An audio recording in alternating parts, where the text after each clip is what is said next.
Cell phones, please turn off.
stop with it?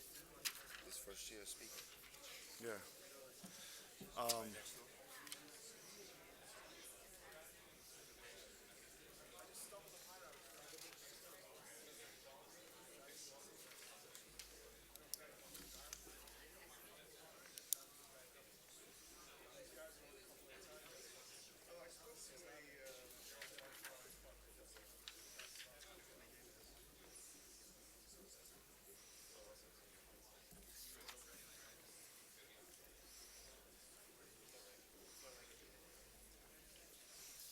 are you guys good with white and sound? Testing one, two, three, four. Testing. Thumbs up. Thumbs up. Testing one, two, three, four. And lighting is no issue. Everything's good. Yes. Thank you.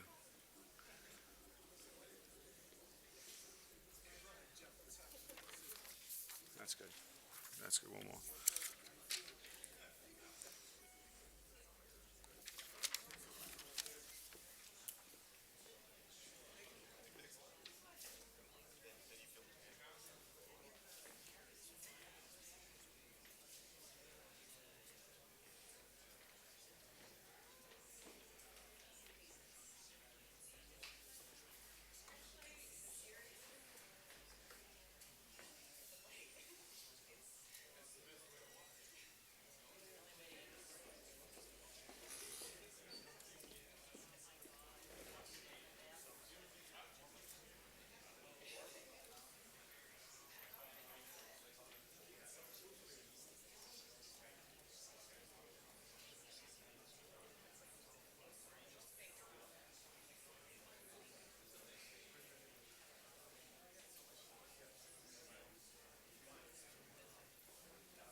Guys, last one. Ready? Testing 1, 2, 3, 4. Testing 1, 2, 3, 4.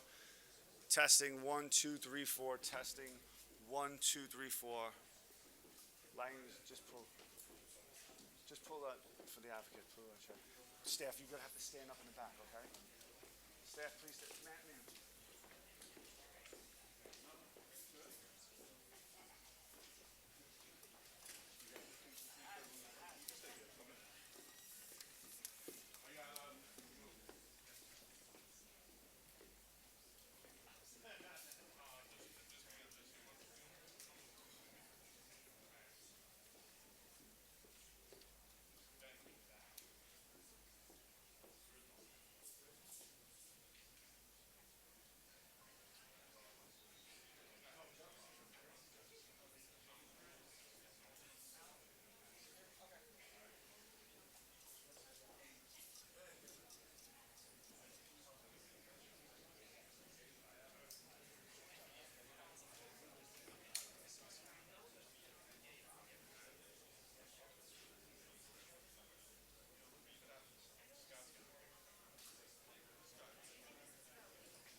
Thank you. Thank you all for joining us this afternoon. What we would like to do is provide you with an update on the ongoing investigation into the murder of our police officer Randolph Holder last evening up on the FDR Drive.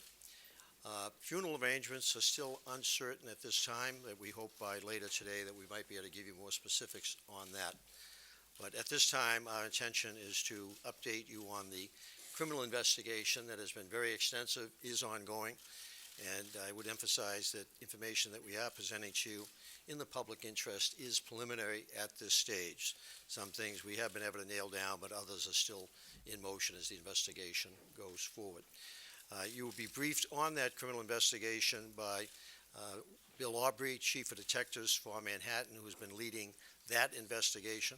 We have a parallel investigation by our Force Investigation Division, in that one of our officers did discharge his firearm during the course of this event last evening. So that investigation parallels, but is separate from the criminal investigation being conducted by Chief Aubrey. I'm joined at the podium by Mayor de Blasio, who will speak in just a moment. And also I have Chief O'Neill, Chief of Department, Dermot Shea, who is our CompStat Deputy Commissioner, First Deputy Commissioner Ben Tucker, and they will make remarks based on some of the questions that we may receive from you during the course of this press briefing.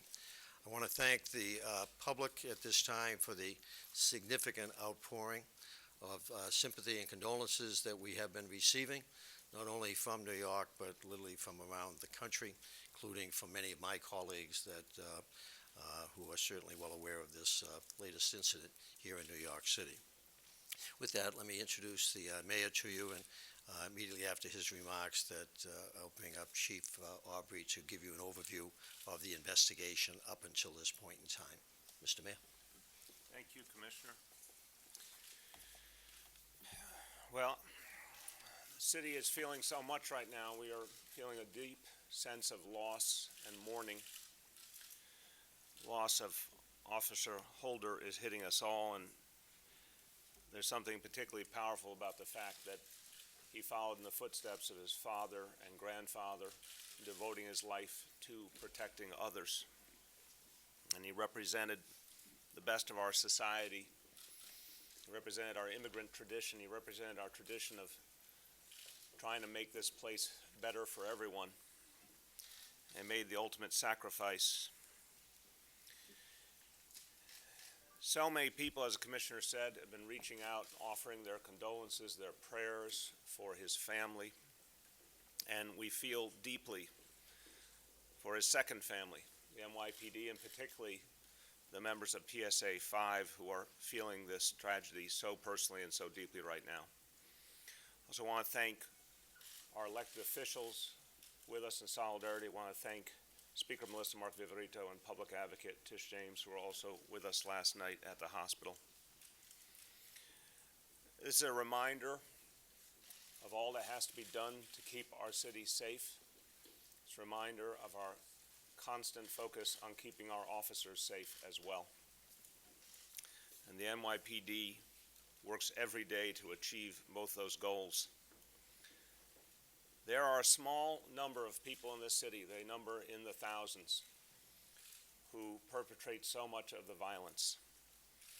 And the NYPD every day is pursuing them relentlessly, more and with more tools and better tools than ever before.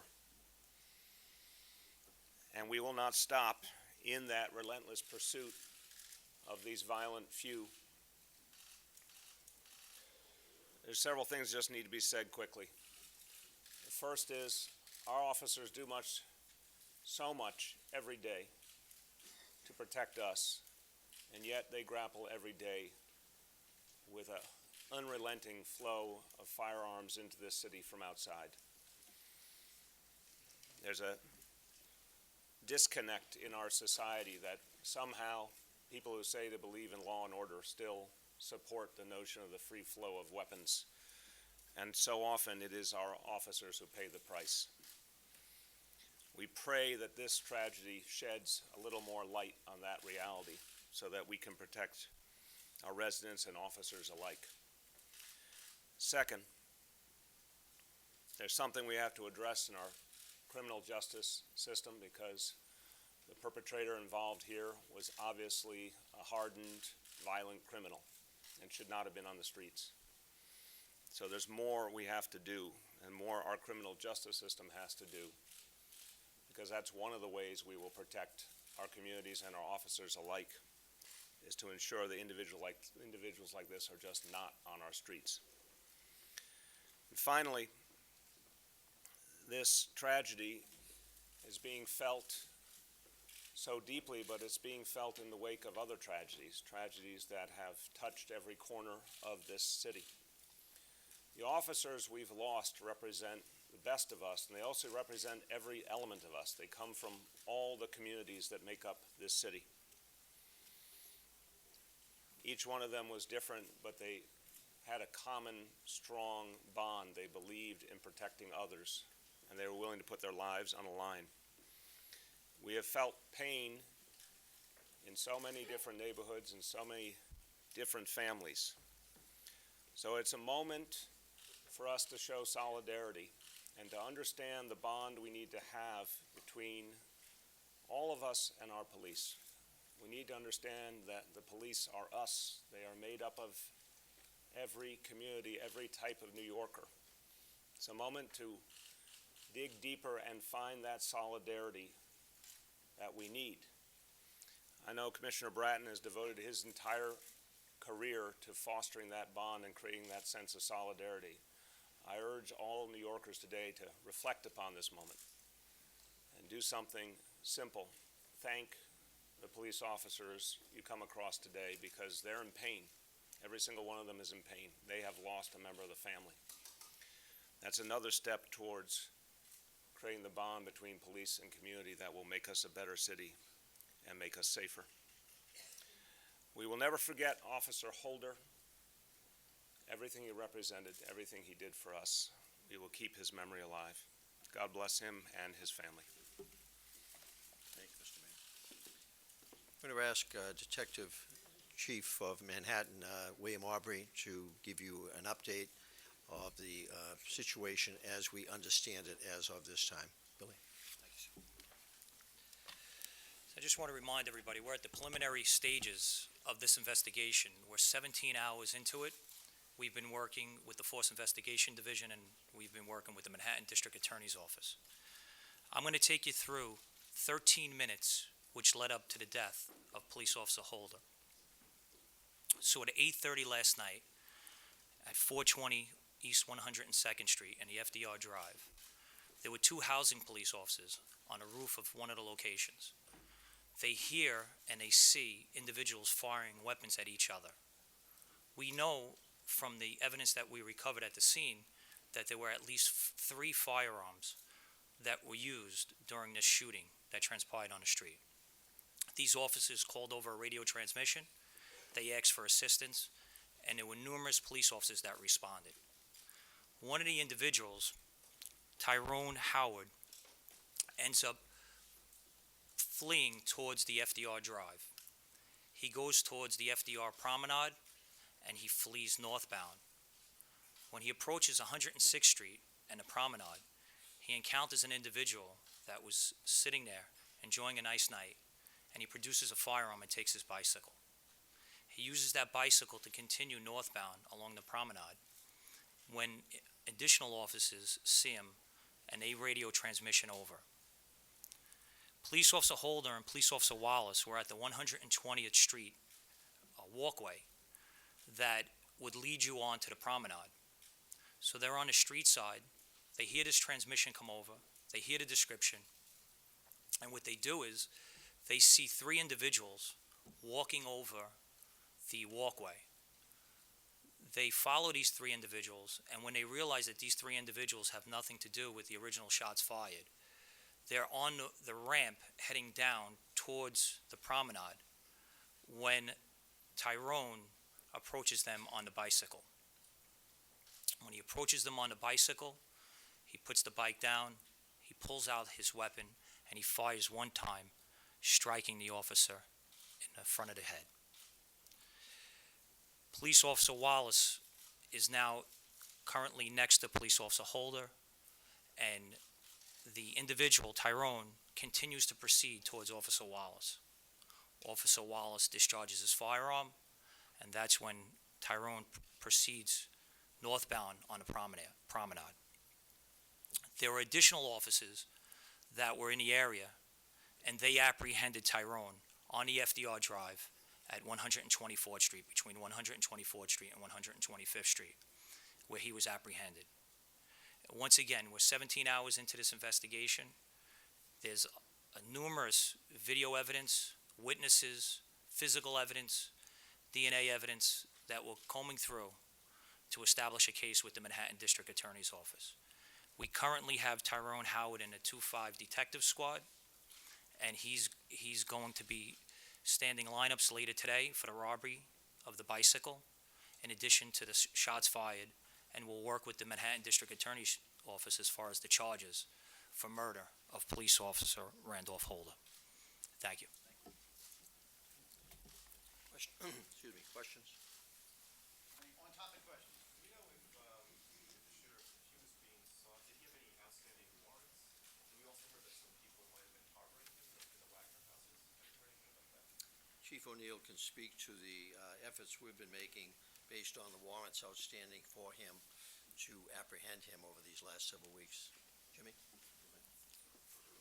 Hey, good afternoon, everyone. Tyrone Howard was wanted for a shooting on September 1st. The Manhattan Violent Felony Squad had the case, made numerous apprehension attempts, obviously negative results. The last effort was on the 16th. They visited numerous locations. He had a couple of court appearances. They went to court. He was a no-show at court. I think he also had an active warrant, so we were hunting him, but obviously unsuccessful.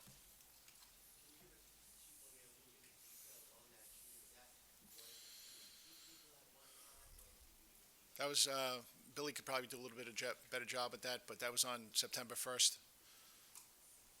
It was a shooting towards an East Army gang member, and he was ID'd, and we've been hunting him since then. Commissioner, also Mayor, can I ask you both the same question? Correct me if I'm wrong, maybe this is the fourth officer who's shot and killed in the line of duty in just the last 11 months. I can't remember a string like this in a long, 15 years, so I can't remember. Is there something going on? Is there something unique as to why we're seeing so many officers in a relatively short period of time shot and killed? No. Nature of policing, nature of law enforcement, there is always an element of randomness to it. These 4 incidents, while occurring in a close period of time, different. As you recall, Ramos and Liu, detectives Ramos and Liu, were assassinated.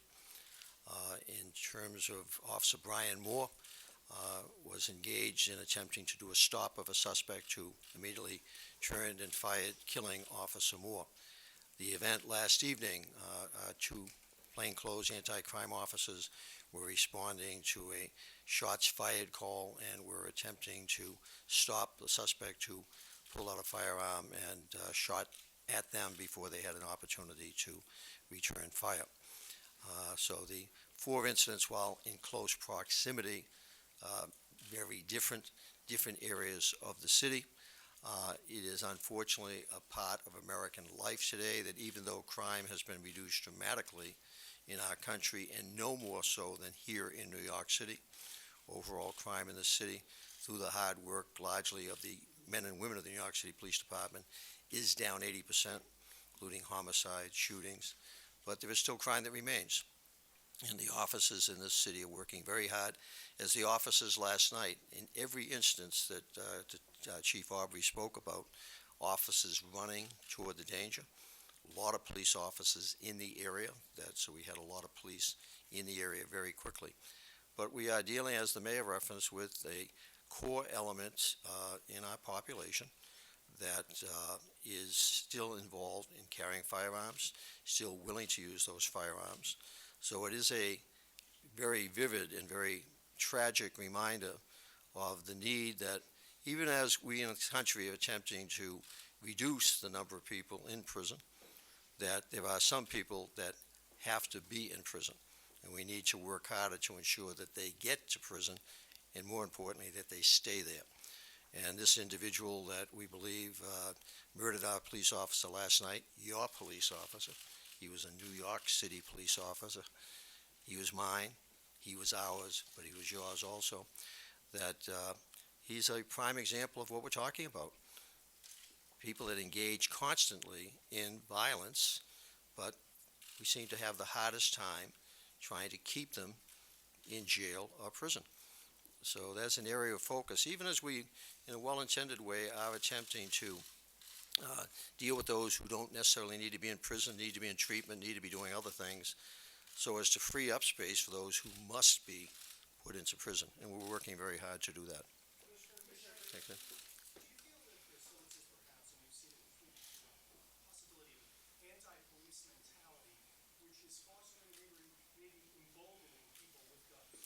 I think we have, among the criminal element, there has always been a hostility toward the police and a reaction to any type of police enforcement action. I would point out that overall crime in the country, in this city, is down dramatically, and that includes assaults against our personnel, but that from time to time those incidents do spike. There is no denying that in this country over the last several years there has been an anti-police attitude that has grown, and that's unfortunate, because while we do have problematic officers in our ranks among our 800,000, the vast majority of the 800,000, like the officers last night, continually, on behalf of the citizens of this city and this country, go toward the danger, put their lives on the line, and last night, as we saw, lost a life to trying to protect everybody else. So this is an issue that we need to be mindful of, that we need to try to find some balance in the national debate that's underway at this time, so that we don't foster or encourage those that think that they are being supported when they exhibit anti-police behavior or attitudes.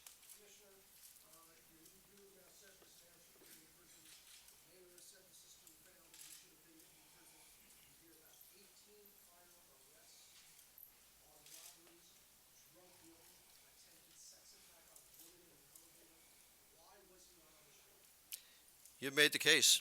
He's been in and out of jail, that you will probably have to talk to the district attorney's office relative to why he's out. He was arrested as part of a major operation in that housing development last year that we took a lot of pride in, because a lot of work went into the arrest of about 19 individuals, including him. And our understanding is that he may have been out on a diversion program, that if ever there's a candidate not to have been diverted, it would be this guy. He's a poster boy for not being diverted. So the district attorney's office will look into the circumstances of that diversion. And it's the point I'm making, that even as we're attempting to try to find balance, it's unfortunate that there are people in our city, in our society, that despite our best efforts, they're criminals. And many of them are violent criminals, and we need to separate them from the rest of us. And this individual, I think, is one of those. Commissioner, you're looking in retrospect, perhaps, though, this man allegedly shot one of your officers now, but the time that he was diverted, it was not known that was a potential, and he was diverted. How do you struggle with this, reconcile?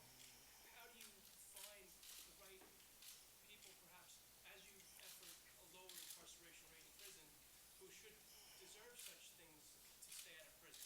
That's a constant discussion we have with our district attorneys on the issue of who should, in fact, be kept in jail or put back in jail. My own perspective on it, if you use a firearm and shoot another individual, that you should be in jail. You shouldn't be diverted. And you should receive the stiffest sentence possible and serve that sentence. As we seek to let people out of jail, we need to be very careful who we're letting out. And we also need to be much more assertive on who we put in. And we are currently dealing at this time, and Jeremy Shea has reported on this the last several months, and indeed when we have our crime briefing with you in early November, we are continuing to see growth in parolees committing crimes and being victims of crimes when they come out of prison. And that's an issue of concern as we're letting people out. But the issue is really that we need to find some common ground on this, in this time of national debate, that there is a core element in the criminal community that, I'm sorry, that when you go out and shoot somebody, when you go out and murder somebody, we've got to put you away. We've got to get you away from the rest of us. Can I just follow? I mean, the shooting was post-diversion as well.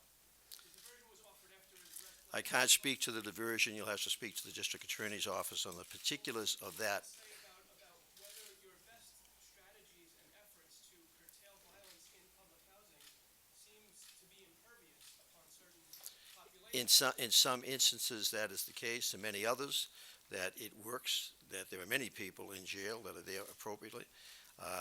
The effort that we made last year with the district attorney, in which there were 19 arrests, including this individual, that some of those individuals are, in fact, serving prison time, if I understand it correctly.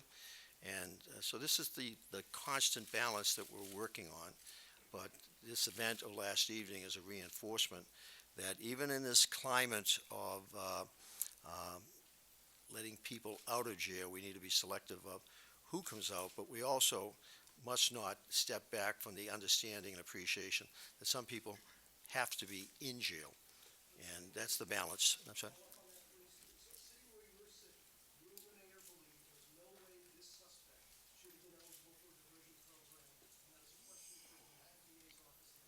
Is that your vote for position? I'll speak for myself. My understanding of this individual's track record, he would have been the last person in New York City I would have wanted to see in a diversion program. He has shown no propensity, with the number of arrests over a many-year period of time, for changing his ways. And as we saw recently, his whole life has been about an escalation of crime, criminal activity, including what we allege occurred on September 1st, and that's what we were seeking him for, was the September 1st shooting. And now, a month later, we have the murder of a New York City police officer. So again, diversion programs that, while well-intended, if not used in an appropriate way, are inappropriate for some people in our criminal justice system. Mr. Mayor? Thank you. Let me contextualize this for a moment. Under Commissioner Bratton, the focus has been more and more on those thousands, and they are in the thousands only, of truly hardened, violent criminals who cause a disproportionate amount of the violence. And that is part of the reason why you've seen an increase this year compared to last in gun arrests. I think it's 164 more gun arrests this year than last year, because the energies of the NYPD are being focused on the truly bad guys. When you think about it, there's a real imbalance in the discussion. The commissioner rightfully says, how do you strike that balance point? We know that tens of thousands, hundreds of thousands of people who committed nonviolent crimes ended up with serious time in jail or prison. But meanwhile, we also know that some people who had a very clear history of violence never ended up in prison. That's a world out of balance. That's something we have to fix. So I agree entirely with the commissioner. While it's absolutely appropriate to address the inappropriate mass incarceration that's pervaded this nation for decades, we have to make that reform. And that revolves around drug offenses and other nonviolent offenses first and foremost. When it comes to truly hardened, violent criminals, it's appropriate that they be in prison. And when you look at the offenses that this individual committed, they were consistent and they were violent. I don't know the details of how his case was handled by the judge, but I do know that someone like this shouldn't have been on the streets. By the way, the individual who killed Officer Moore, who had a long history of violence and a documented history of mental health problems, shouldn't have been on the streets either. We can't say clearly enough whether he should have been in a secure mental health facility or whether he should have been in a prison, but he sure as hell shouldn't have been on the streets. So we've got to have the ability to say that ending mass incarceration is right, because that speaks largely, overwhelmingly, to nonviolent crimes. But when it comes to a consistent pattern of violence, people cannot be left loose to hurt their fellow New Yorkers and hurt our police officers. It's as simple as that. What the NYPD is doing right, despite that ridiculous flow of guns into the city, is they're more and more focused on the true perpetrators of violent crime. They're more and more focused on where the guns are. They're getting better and better results. But it would be fair to the men and women of the NYPD and the people of the city to see a more consistent approach to prosecuting those who are consistently violent. I may make two follow-on comments. One in 2009, I think it was, as part of the trying to the reformation of the Rockefeller drug laws, the power to divert was taken away from the district attorneys as far as approval and given to the judges. And so the issue of who controls diversion changed dramatically in 2009 as part of the reformation of the Rockefeller drug laws. So details of this particular diversion that I don't have intimacy, so discussion certainly with the district attorney's office would be appropriate for the details, but my understanding of diversion, it is now controlled by the judges with some potential influence by the district attorney. And to the best of my understanding, we don't have a role in it, and I believe that we, the police, because we're the ones that are encountering these individuals, should have a role. Secondly, and ironically, I was scheduled to be in Washington today and tomorrow, today for a conference on the issue of people coming out of prison, and very specifically speaking to the federal release soon to be of 40 or 50,000 individuals. And tomorrow a meeting was going to be held with President Obama on that issue.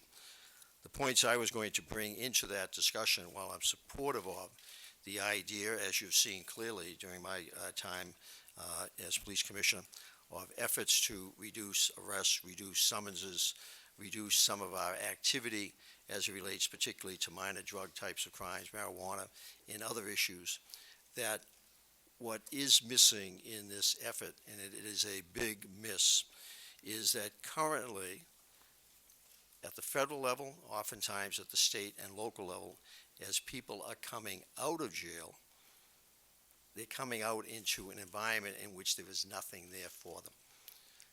The concern I have with the federal release of prisoners at this time is that all well and good if they're deemed to be nonviolent, many of them are serving long prison terms, but they'll be coming back into communities in which there are no jobs, there are no services, there's no housing. Oftentimes the families have dissolved during their time in jail. So there is not a safety net, and the expectation, the concern, the warning, if you will, the red flag that I'm raising, and that some of my colleagues are raising in the law enforcement community, is that we can expect to see those individuals reverting back to a life of crime. Some of them, even when they're given opportunities, will go back to that life of crime because that's what they are, as criminals.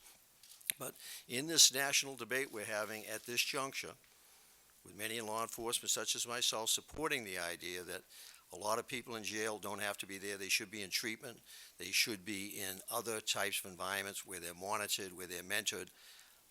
That is not happening with the current infusion of prisoners coming out of the jail. Certainly not happening with the 50 or 60,000 federal prisoners. Not happening to a great degree of the prisoners coming out of our state prison, and to a degree not happening in some instances coming out of our jails. So that's something that we're going to have to deal with. Otherwise, we're going to see so many of these people become like the suspect in this event last night. They're going right back to their lives of crime. Yes. Any death would be difficult, but in the past less than a year, we've seen 4 officers killed in the city, including 2 assassinated. Can you just give us some idea of how this affects the morale of the officers and of their families in the department? There's an irony here that there is nothing that brings police officers closer together than the death of a police officer, and particularly in circumstances like we've seen for the 4 officers who've been murdered in this city this past year. That it brings officers together in the sense of the things that bind them together, the oath of office, the sense of camaraderie, the need to be there to support each other, because every one of them, the 800,000 in this country, the 35,000 here, understand it could be them the next time. And they want to, in a sense, show support for each other, show support to their families, that if something were to happen, we'll be there for the families. And it also brings out a great compassion and caring on the part of the public. I referenced at the beginning of my remarks the outpouring of support, condolence, affection, officers of assistance. Once again this morning, JetBlue, for example, stepped up and said, we will fly officers from all over the country to this funeral. We'll make every arrangement we can for that. We've had any number of our support groups immediately step up to offer financial assistance. So out of this tragedy, the irony is it does bring us all together, and it does remind the public, once again, of the importance and the essence of police and what they do. And in some respects, it washes away for a period of time so much of the negativism that has dominated the discussion over these last couple of years. So does it affect morale? It does, but in some respects, in an ironic way, it reinforces the morale, the sense that officers have of the special nature of what they do, the importance of what they do, the dangers of what they voluntarily do and face each and every day. And I believe it means a lot to them when they see that the vast, vast, vast majority of the public do support them. When they see the outpouring when this funeral is held, as it was for Lou and Ramos and Moore, when our firefighters basically step out for us outside every fire station, when people from all over the country express support. So on the morale issue, it is an odd twist, if you will, that this brings us all much closer together. Mayor, I believe you said that there needs to be a more consistent approach to consistently prosecuting those who are violent. Have you tried speaking with Cy Vance or other district attorneys? Is this something you've been thinking about for a while? Yeah, this is a source of a lot of concern in the department. It's something we've talked about both in our regular meetings that we have weekly, the commissioner and I have with his leadership team. It's something we've talked about with the DAs. And look, we understand there are complexities, but the bottom line is simple. I think the commissioner laid it out exactly correctly. There are people who simply shouldn't be on the streets. And we've got to figure out what series of changes need to happen in the criminal justice system and in our courts to achieve that reality. The fact is, and this is the area where New Yorkers should take some solace, in a city of almost 8.5 million people, the real perpetrators of violence are in the thousands, the single-digit thousands. That's the core of the problem. I think the Commissioner hits the nail on the head. If we can get those people off the streets and keep them in a prison or other institutional setting, it's going to fundamentally change the reality for our communities, and it's going to protect our officers as well. So yes, that is something we're working on now. It's a complicated task, a lot of decades of history that we have to address in terms of the criminal justice system, but that's what we're focused on. How are you doing? Commissioner, can you talk about how the department is affected? You talked about how this is a tragic coincidence that you've had 4 officers in less than a year. Talk personally how something like this, after 45 years in law enforcement, that happens yet again. How does that affect you? My first police funeral was in 1970, Officer Walter Schroeder. I had already been selected and was scheduled to go into the Boston Police Academy when, even before I went into the Boston Police Department, 1 or 2 weeks before I attended that first funeral, Walter Schroeder was assassinated while responding to a bank holdup. And over these last 45 years, I've lost count of funerals of my officers, departments I've led, as well as going to funerals of many other officers and sister agencies. And it never gets easier. I'll be very frank with you, it gets worse each time. It gets worse each time. It was not easy at all last night for I don't know how many dozens of times I've stood and told family members that they've lost a son or a daughter, and last night was one of those nights. It was not easy to do. And the irony of it is so often we set out to try and comfort the family, and so often they end up comforting us. That was the case last night. The father was incredible. And maybe the fact that he was a cop himself in Ghana was behind it, but he was just so stoic, so comforting, and also offered to go into the room where we had almost 100 fellow officers from PSA 5 who were there grieving, many crying. The mayor and I had spoken to them earlier, and he wanted to go in and comfort them in their time of grief. So it doesn't get easier. And we always talk about, and you'll hear me when I deliver the eulogy for this officer, that we hope it never happens again. But the reality is, in this world we live in, it will happen again. And we try our best to space them out further. In this unfortunate circumstance, the coincidence of 4 in such a short period of time, the most I've ever dealt with in a short period of time in my career. But we pointed out just the other day at a news conference that we had that back in the 70s, we had a period of time in this city where we were losing dozens of officers every year. The insanity of that time and how far we've come from that insanity. I think the challenge for all of us is, in the midst of all of our well-intended efforts to deal with racial issues, to deal with criminal issues, narcotics issues, that we don't let the insanity once again take hold of us. But believe me, it does not get easier. Thank you very much, Commissioner. Thank you. Thank you all. Okay. Ms. Johnson, okay. You want to go upstairs for a moment? Okay, great. That's mine. That's yours, sir.